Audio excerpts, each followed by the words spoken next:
নিজেরা মানুষের অর্থ পাচার করেছে, মানুষের ভাগ্য নিয়ে ছিনিমিনি খেলেছে, দেশের টাকা বিদেশে পাচার করেছে, আর পাচার করেছে বলেই তারা শাস্তি পেয়েছে। চীনের বিশেষ প্রশাসনিক অঞ্চল হংকং সহ 5টি দেশ ও কেমান আইল্যান্ডস দ্বীপপুঞ্জের সাবেক প্রধানমন্ত্রী শেখ হাসিনার সম্পদের সন্ধান পাওয়া গেছে বলে জানিয়েছেন প্রধান উপদেষ্টার প্রেস সচিব শফিকুল আলম। কে দিয়েছে? আওয়ামী লীগ সরকার ক্ষমতা আসার পর।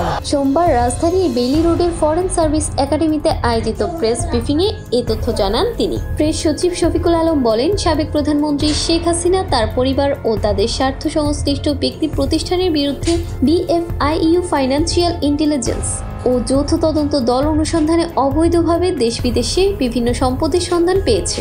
বিএফআইইউ ও যৌথ তদন্ত দলের অনুসন্ধানে যুক্তরাষ্ট্র, যুক্তরাজ্য, মালয়েশিয়া, সিঙ্গাপুর, হংকং এবং পশ্চিম ক্যারিবিয়ান সাগরের দ্বীপ ক্যামান আইল্যান্ডসে শেখ হাসিনার সম্পদের সন্ধান পাওয়া গেছে। দয়া তো দেখিয়েছি, আর কত দয়া দেখাবো? খুবই খারাপ অবস্থা। এছাড়া মালয়েশিয়ার একটি ব্যাংক রাশিয়ান স্ল্যাশ ফান্ডের অস্তিত্ব পাওয়া গেছে।